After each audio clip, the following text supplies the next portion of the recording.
क्योंकि अब गमले जो है वो प्लास्टिक बहुत महंगी हो गई है। अब नन्ही सी झोपड़ी है जिसके अंदर हम विश्राम करते हैं अपना। मैं आपको बोलता हूँ कि इस समय पर आपको सीजनल प्लांट्स नहीं लाने चाहिए, सही है तो ये आपको ही बनवाना पड़ेगा।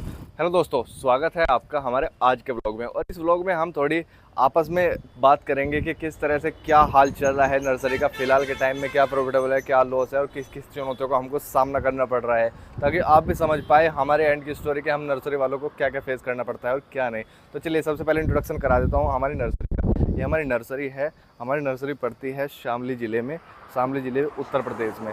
ये हमारी एक छोटी सी नर्सरी है। यहाँ पे जो अगर आपको आसपास का एरिया दिखाऊं तो हमने ये मेन हाईवे पे नर्सरी बना रखी है। ये पूरा जो है ये दिल्ली रोड है, जहाँ के ठीक सामने हमारी नर्सरी है, ये जो आपको सामने दिख रही है। अब आप देख सकते हो कि अभी फ़िलहाल में क्या काम हुआ है कि सरकार ने यहाँ से नाला निकाल दिया है। अब देख सकते हो आप, ये पूरा नाला जो है निकला हुआ है। अब लेकिन प्रॉब्लम क्या है, नाले वालों ने नाला बना दिया है, यहाँ का पूरा नाला बना दिया है, लेकिन ऊपर की जो इसको इस पर लिंटर डालना था वो उन्होंने मजदूरों ने बोला है कि ये हमारा काम नहीं है, हम नहीं डालने वाले।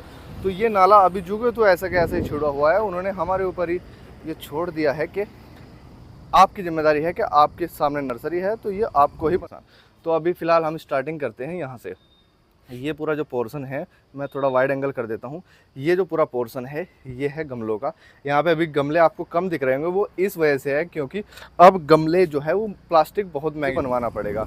तो मैं जिन लोगों को अगर इस बारे में जानकारी होगी तो हमें बताना कि ये हमें ही बनवाना पड़ता है या ठेकेदार या फिर सरकार की जिम्मेदारी होती है कि इस नाले को बनवाने के बाद पूरा कंप्लीट हमें करके दे। ठीक है, तो चलिए ये तो बात हो गई। अब अंदर चलते हैं। ये देखो कुछ लिप्टिस की ट्रे है, हम लिप्टिस भी सेल करते हैं। हाँ, जो लोग नहीं जानते मैं बताता हूँ। ये पेड़ होता है जो किसान अपने खेत में लगाते हैं, टिम्बर का पेड़ होता है, यानी लकड़ी का पेड़ होता है। ये पूरा तैयार होने के बाद आप इसे बेच सकते हो और अच्छा खासा प्रॉफिट कमा लेते हैं किसान। तो अभी फ़िलहाल हम स्टार्टिंग करते हैं यहाँ से। ये पूरा जो हो गई है। अब 10 से 15% तक जो है, 20% तक भी गमले महंगे मिल रहे हैं हमें होलसेल रेट पे भी, और थोड़ा आगे हमें भी महंगा बेचना पड़ रहा है। तो इस वजह से बहुत प्रॉब्लम आ रही है प्लास्टिक के मामले में। तो और हम तो चाह रहे थे अभी जल्दी ही एक होलसेल शॉप खोलनी इन गमलों की, लेकिन फ़िलहाल के लिए अभी हमने ये प्रोग्राम कैंसिल कर दिया है क्योंकि ये गमलों का अभी बहुत महंगा चल रहा है और ऐसा प्रॉफिटेबल बिजनेस नहीं चल रहा है इस गमलों के मामले में। क्योंकि अगर आप प्राइस बढ़ाओगे तो इस हिसाब से कस्टमर भी कम हो जाएंगे। तो अभी गमलों के मामले में हालत ख़राब है। इधर कुछ वर्मी कंपोस्ट के पैकेट रखे हैं, ये वर्मी कंपोस्ट के पैकेट्स है। यहाँ पे कुछ गमले यहाँ पे रखे हुए हैं और ये पोर्शन है। तो चलो आगे चलते हैं। ये हमारी एक नन्ही सी झोपड़ी है जिसके अंदर हम विश्राम करते हैं, अपना काम करते हैं, एडिटिंग वर्क करते हैं, सभी काम इसमें करते हैं। ये भी मैं आपको दिखाऊंगा। अभी आगे चलते हैं। तो बात कर रहा था मैं मंदे की या फिर तेज़ की। तो अभी फ़िलहाल में क्योंकि गर्मी इतनी ज़्यादा है, कस्टमर अपने घर से नहीं निकल रहा है, नर्सरी में नहीं आ रहा है, तो इस वजह से नर्सरी का काम में अभी बहुत मंदा है।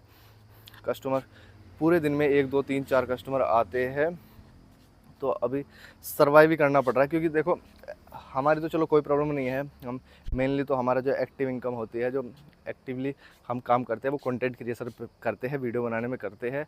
तो हमें इस चीज़ से थोड़ा फ़र्क नहीं पड़ता इतना ज़्यादा कि यहाँ पे लोकल नर्सरी में हमारा काम कैसा चल रहा है कैसा नहीं। लेकिन जो लोग फुली डिपेंडेंट है, जिन्होंने इस बात को सोचते हुए नर्सरी डाल रखी है कि हमें परमानेंट प्रॉफिट होता रहेगा, तो जो एक्सट्रीम समर होती है उसमें नर्सरी के बिज़नेस को कहीं ना कहीं थोड़ा सा लॉस होता है। लॉस भी नहीं कह सकते, लेकिन यह है कि आपको कस्टमर रिटेंशन इतनी अच्छी नहीं होती। अब जैसे बरसात आएगी, अब बरसात का जो समय होता है वो हम नर्सरी वालों के लिए एक गोल्डन पीरियड होता है, क्योंकि बरसात में बहुत ज़्यादा कस्टमर आता है नर्सरी पे और अच्छे खासे प्लांट्स हुए, गमले हुए, वो सब यहाँ से बिक जाते हैं। तो फ़िलहाल में हमने स्टॉक भी इतना नहीं रख रखा, आप स्टॉक देख सकते हैं।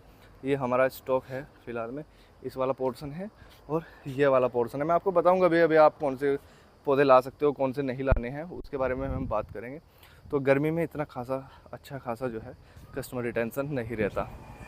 तो अगर मैं बात करूं, ये कुछ अरेका पाम रखे हैं। अगर आप इंडोर के लिए किसी प्लांट को ढूंढ रहे हो तो सबसे पहली प्रायोरिटी आपकी ये होनी चाहिए, अरेका पाम। आप क्रिसमस ट्री भी लगा सकते हो जिसको एरोकेरियम बोलते हैं, आप ये क्रोटॉन लगा सकते हो, आप ये डिफेन लगा सकते हो। ये आपकी पहली प्रायोरिटी होनी चाहिए अगर आपको इंडोर में कोई प्लांट लगाना है। उसके बाद आप कुछ भी लगा सकते। आउटडोर के लिए मैं हमें सजेस्ट करता हूँ ये गोल्डन मोरपंखी है, आप इसको यूज़ में ला सकते हो। इंडोर के लिए अगर थोड़ी जो मीडियम लाइटिंग है, डायरेक्ट धूप नहीं है, तो उसमें ये रबर प्लांट आप लगा सकते हो। बाहर अगर आपको कोई गार्डन है, आपको बहुत अच्छी कोई ग्रीनरी क्रिएट करानी है, तो आप पेंसिल, ये पाइन है, इसको यूज़ कर सकते हो। आउटडोर में आप चंपा लगा सकते हो। ऐसे फूलों के बहुत सारे पौधे हैं। लेकिन हाँ, एक चीज़ मैं आपको दिखाता हूँ। देखो, मैं आपको बोलता हूँ कि इस समय पर आपको सीजनल प्लांट्स नहीं लाने चाहिए। आप ये देखिए, ये सीजनल के कुछ प्लांट्स है, ये कॉस्मोस हो गया, ये बालसम हो गया, वो कोचिया हो गया, अभी कितनी ख़राब हालत में है, कितनी डेड कंडीशन में है। तो जो बचा भी रखे होंगे, जिन्होंने उसमें, उन नर्सरी वालों की हिम्मत मानता हूँ कि उन्होंने ये सब कैसे बचा रखा है। हम तो इन्हें नहीं बचा पाए, तो ये लॉस होता है हम नर्सरी वालों को कुछ के। जो माल बच जाता है सीजनल प्लांट का, वो हमें बहुत लॉस देता है। तो फिलहाल में अगर आप नर्सरी में जा रहे हो, अगर आपको कहीं अच्छे खिले हुए भी दिखते हैं सीजनल, तो प्लीज़ मत लाइएगा, क्योंकि गर्मी बहुत ज़्यादा है, सर्वाइव नहीं कर पाएंगे, आपके पैसे भी का नुकसान हो जाएगा। घर के मतलब में ले जाने के लिए नहीं है। आप परमानेंट प्लांट की तरफ जाइए, जैसे आप मोगरा की तरफ जा सकते हो, ये चंपा लगा सकते हो, चांदनी लगा सकते हो, वो डबल चांदनी है, आप उसको भी लगा सकते हो। और इधर ये मधुकामनी है, इसको लेके जाओ आप फूल के मामले में। आप ये टिकोमा है, इसको टिकोमा के येलो कलर के फूल आते हैं, आप इसमें इन्वेस्ट करो। फिर आपको उधर मोगरा दिख रहा होगा, आप वो भी लेके जा सकते हो। और सबसे बढ़िया तो, इससे बढ़िया तो कुछ है ही नहीं, आप बोगनविलिया लेके जा सकते हो। ये सबसे अच्छे होते हैं जिन्हें आप लेके जा सकते हो। तो जो सबसे बेस्ट सीज़न होता है वो होता है बरसात का, या फिर जो नॉर्मल डेज़ होते हैं जैसे स्प्रिंग सीज़न होता है, उसमें नर्सरी में अच्छी खासी कमाई हो जाती है। और जहाँ पे अच्छी कमाई नहीं होती, वो होता है आपका जो एक्सट्रीम समर होती है, और दूसरा विंटर में भी इतनी खास सेल नहीं हो पाती। तो ये चीज़ हमें देखनी पड़ती है। तो ओवरऑल हम कैलकुलेशन की बात करें तो रेनी सीजन में इतना अच्छा नर्सरी बिजनेस चल जाता है कि हमें कई महीनों का जो जितना भी हमारे ऊपर प्रेशर था वो रिलीज़ हो जाता है। वो काफ़ी अच्छा प्रॉफिट जो है निकाल ले जा सकते हैं नर्सरी वाले। तो अभी मैं आपको दिखा देता हूँ ये झोपड़ी जो हमारी है, इसमें आपको क्या क्या देखने को मिलने वाला है। तो देखो, मैं आपको दिखा देता हूँ, ये हमारी एक नन्ही सी प्यारी सी झोपड़ी है। ये हमारा वर्क प्लेस है। फिर फ़िलहाल में ये कूलर लगा हुआ है यहाँ पे, मैं वाइड एंगल कर देता हूँ। ये कूलर लगा हुआ है यहाँ पे, ये हमारे वर्किंग टेबल है, ठीक है। ये यहाँ पे मैं अपनी स्क्रिप्टिंग वगैरह काम करता रहता हूँ। ये टैब रखी हुई है, ये बैग है जो लेके आता हूँ, और कभी वक्त मिलता है तो यहाँ पे मैं आराम से सो जाता हूँ। तो ये हमारा पूरा जो आप देख सकते हैं, ये पूरा वर्किंग एरिया है। ये इधर कुछ टोकरियाँ लटकी हुई है जो आप देख सकते हो। तो अगर मैं वाइड एंगल से आपको ओवरऑल स्ट्रक्चर दिखाऊँ अपनी झोपड़ी की, तो वो कुछ इस तरह की दिखती है। ये हमारा वर्किंग स्पेस है और बहुत ज़्यादा सुकून है। मैं आपको सच बताऊँ, बाहर अभी बहुत गर्मी है, आप देख भी सकते होंगे कितना ज़्यादा, अरे ये कैमरा ही फंस गया, कितना ज़्यादा गर्मी का बाहर वो है। लेकिन अंदर कुछ भी हमें पता नहीं लगता, क्योंकि ये कूलर भी इतना अच्छे से ठंडा कर देता है सब कुछ कि हमें पता नहीं लगता कि बाहर क्या हो रहा है। कोई कस्टमर आए तो हम देख लेते हैं, नहीं तो अपना काम करते रहते हैं। अपना शूट किया बाहर और अंदर ऐड कर लिया। तो ये एक छोटा सा काम रहता है जिसे हम करते हैं। तो ये कुछ बातें थी जो मुझे आपसे करनी थी। फ़िलहाल में अपडेट दे दी थी, ऐसा कोई मेरा ऐसा पर्टिकुलर रीज़न नहीं था इस वीडियो को बनाने का, लेकिन कुछ बातें थी जो मैंने आपको बता दी।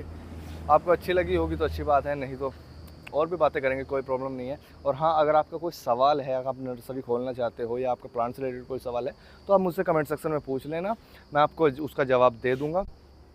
ये तो मैं थोड़ा सा आपको नर्सरी दिखाने का प्रयास किया था कि इस तरह की हमारी एक छोटी सी नर्सरी है। एक नर्सरी और है हमारी, वो दूसरे रास्ते पे है। तो ये अपनी नर्सरी है। तो जो भी आपके सवाल जवाब होंगे आप कमेंट सेक्शन में पूछना, मैं उसका जवाब ज़रूर दूंगा कमेंट सेक्शन में। और हाँ, इस वीडियो को लाइक कर देना और चैनल को प्लीज़ सब्सक्राइब ज़रूर कर देना, क्योंकि हम डीप नॉलेज देते रहते हैं इस फील्ड की, नर्सरी के फील्ड की, प्लांट्स के फील्ड की, ताकि आपको बड़े आसानी से गार्डनिंग भी समझ आ जाए और इस बिज़नेस की भी थोड़ी बहुत नॉलेज हो जाए। तो चलो मिलते हैं किसी अगली वीडियो में, तब तक के लिए धन्यवाद।